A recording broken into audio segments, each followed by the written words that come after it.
Selamat datang di cerita malam Jumat. Sebelum kalian mulai mendengarkan, Jangan lupa matikan lampu kamar. dan pakai headset kalian. Selamat mendengarkan. Oke, ya balik lagi sama kita berdua. Sama aku Ardi. Dan saya Tion. Ngomongnya udah kayak serem banget gitu ya. Iya, soalnya beberapa kali video kita dianggap terlalu lucu. Jadi kita ngomongnya harus serius. Oke, kita ngomongnya memang harus serius. Hari ini kita harus serius. Bukan serius, Mas. Nggak serius ya, serem. Nggak ada keseremnya. Gitu. Oke, berarti ini aku ya yang bacain cerita itu. Boleh, silakan. Oke. Ya, hari ini kita juga ngebacain cerita-cerita yang dikirim sama teman-teman yang udah ngedengerin podcast cerita malam Jumat. Oke, cerita pertama dari @narenyeyu. Wah, namanya kok kayak Korea gini ya. Narenyeyu. Perkenalkan, aku Naren. Oh, namanya Naren. Kejadiannya udah setahun lalu. Aku juga cuma cerita ke orang-orang yang terdekat aku aja. Jadi, aku ngalamin cerita horor ini pas ngikutin acara gathering. Aku lupa judul acaranya apa. Nah, aku ngikutin gathering ini sama salah satu temen, sebut aja namanya Mbak Dela. Kita berdua masuk dalam salah satu anggota band yang buat ngisi pada waktu di gathering itu. Dan kita sekamar sama panitia cewek. Jadi aku sama Mbak Dela ini juga sekamar sama panitia cewek.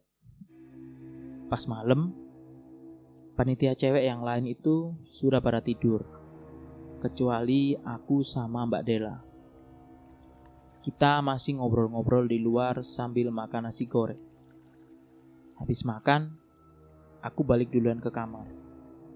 Kamar pada waktu itu posisinya lampunya dimatiin, karena pada gak bisa tidur kalau lampunya nyala. Setelah aku masuk kamar, aku nyoba tidur, tapi gak bisa. Aku juga gak tahu kenapa aku malam itu susah banget buat tidur. Mataku itu istilahnya melek terus gitu loh. Padahal biasanya habis makan tuh aku tuh ngantuk pol. Tapi gak tahu pada waktu malam itu aku gak bisa tidur. Masih kurang makannya kayaknya. Gemuk nanti Mas. Cewek gak boleh makan banyak-banyak Mas. Ya.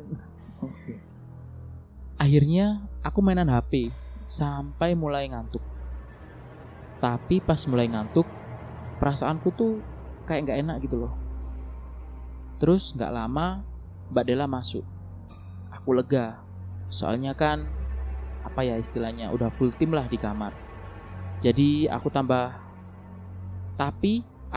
gak bisa tidur. Oh ternyata dia tambah gak bisa tidur. Cuman yang ngajak ngobrol pasti. Gak lama kemudian aku samar-samar lihat kayak ada sesuatu di pintu.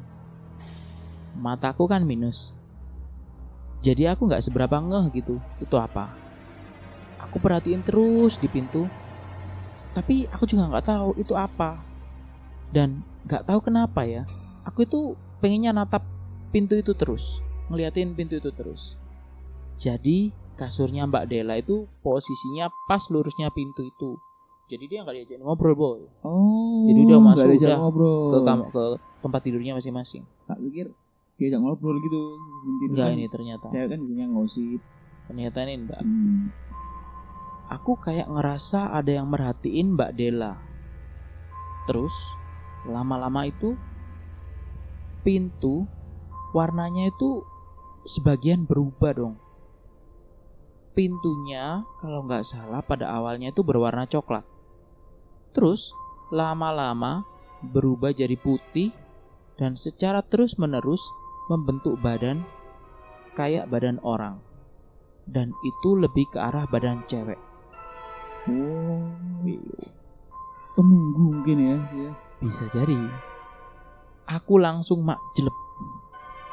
Aku cerita ini aja, nulis cerita ini sampai merinding karena masih takut. Karena kalau diinget-inget nyeremin banget.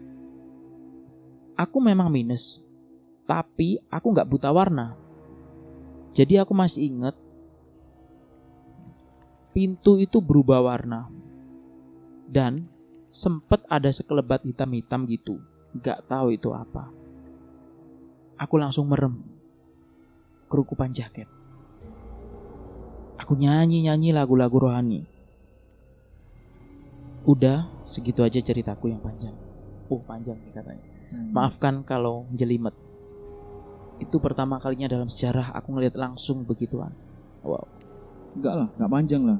Enggak Tapi panjang. Tapi mungkin menurut dia ngalamin tuh iya serem sih. Jadi enak tidur tahu-tahu pintu berubah jadi berubah warna gitu ya. Berubah warna dan jadi orang. Untungnya sih enggak nyamperin si dia nih. Iya. Untungnya kok dia mandang Mbak siapa tadi? Mbak Delanya ya. Iya. Memandang Mbak Delanya. Sebenarnya harusnya Mbak Delanya nggak bisa tidur. Ya, ternyata yang nggak bisa tidur ini. Iya. Tapi emang serem sih kalau pintu terus ada penunggunya. Padahal itu satu kamar orang banyak tuh. Nah. Tapi yang namanya hantu ya. Iya. Kalau emang udah nasib kita disamperin ya udah samperin. Oke, cerita kedua. Baik, cerita kedua.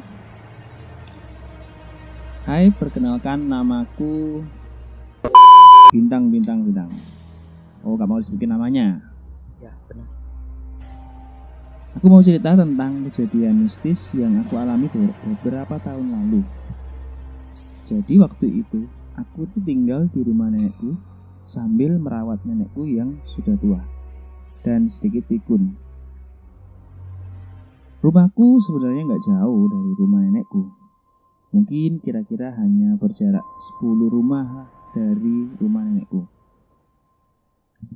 Tapi karena orang tuaku khawatir jika malam hari nenekku membutuhkan sesuatu, maka dari itu aku akhirnya pindah buat tinggal di rumah nenek sekalian ngejagain nenekku. Jadi suatu malam, aku lupa tepatnya hari apa, aku mengalami kejadian yang membuatku nggak bisa lupa sampai saat ini. Malam itu, aku menemani nenekku tidur di depan TV yang ada di ruang tamu. Walaupun di rumah nenek ada 2 kamar, tapi nenekku sukanya tidur di ruang tamu dekat TV. Jadi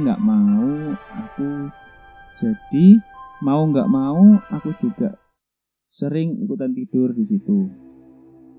Malam itu nggak ada yang aneh, semua normal saja sampai kita berdua, maksudnya si tadi ya, sama neneknya terlelap dalam tidur. Aku dan nenekku kalau tidur punya kasur masing-masing. Pada waktu itu nenekku tidur di dekat tembok ruang tamu sebelah selatan dan aku di sebelah utara yang berhadapan langsung dengan TV. Awal aku tidur tidak ada hal apapun yang membuatku terganggu. Namun pukul 2 dini hari aku tiba-tiba terbangun karena aku merasakan ada sebuah rambut panjang terurai yang terkebas-kebas di depan wajahku. Pada waktu itu aku tidak langsung terbangun, namun masih dalam keadaan setengah terpejam. Jadi ya setengah gitu. Jadi mungkin karena dia remang-remang. Belum sepenuhnya buka mata. Aku melihat sosok yang berambut panjang ada di depanku dan rambutnya yang panjang ada di depan wajahku, seolah-olah menghalangiku untuk melihat wajahnya secara utuh. Sekelebat aku berpikir jika ini adalah nenekku. Sekuat tenaga aku membuka mata dengan penuh dan aku mencoba bangkit dari tidurku. Betapa terkejutnya aku melihat bahwa nenekku ternyata tertidur pulas di atas kasurnya. Kemudian, siapa sosok berambut panjang yang tadi mengibas-ibaskan rambut panjang ke arah mukaku. Sampai hari ini aku nggak tahu siapa sosok itu dan apa maunya. Sekarang aku masih tinggal di rumah nenekku bersama suamiku, sebab nenekku sudah meninggal beberapa tahun yang lalu. Itulah ceritaku. Terima kasih. Serem juga tuh. Nah, itu Serem juga. Dua cerita kita malam hari ini serem-serem banget. serem sekali. Sosok perempuan berambut panjang. Perempuan semua sih Perempuan untuk malam semua. ini. Temanya wah, Luar biasa. Buat teman-teman yang juga punya cerita horor, jangan lupa buat kirimin ke DM Instagram kita. DM Instagram kita kalau mau lihat ada di deskripsi aja. deskripsi. Mungkin itu aja sih dari kita berdua ya. Iya. Oke lah, sampai jumpa di edisi berikutnya. Kita berdua Paham. pamit.